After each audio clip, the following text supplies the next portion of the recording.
It's not always against just the people around you and people's control. One of the things we're going to make sure that we stay away from is this concept that anyone else has power. Because we no longer give a darn about what anyone else thinks.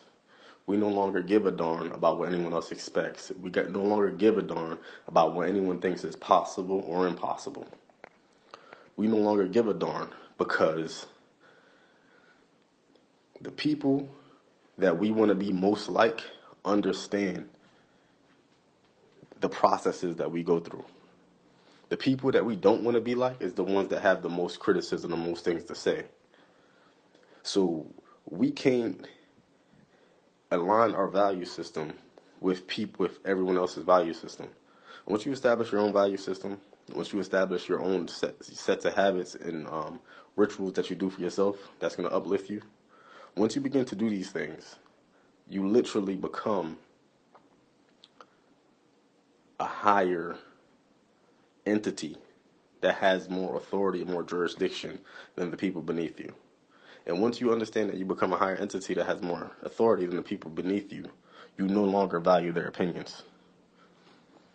You no longer value their opinions because now you're living in your life and you're your own scientist and you're making up your own hypothesis and you're coming to your own conclusions and you have your own personal process. And it might not make sense to other people, but it's okay because it doesn't have to. Because it's your journey or it's my journey. The only people that we need to be influencing is each other, and we need to influence each other in a great way, and the child. We don't need to really be influencing people around us from that standpoint, or we don't need to be taking influence from people around us either. So ain't nobody gonna swap destiny. You swapping destiny with your lower self to your higher self.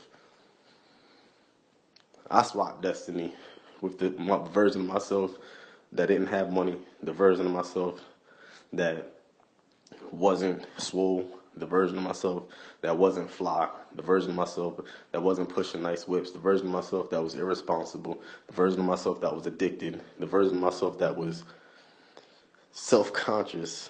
I swapped destinies from that version to the version of myself that has money, to the version of myself that's strong and swole, to the version of myself that's swide, to the version of myself that's pushing the top whips, to the version of myself that is self-assured,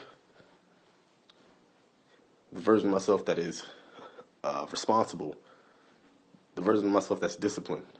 I swapped destinies with that version from the version that I was. And that's the destiny swapping I'm worried about. Because in order for somebody else to give somebody my destiny, that means that they need to do the habits that I'm doing. They're going to need to live up to the standard that I set to myself.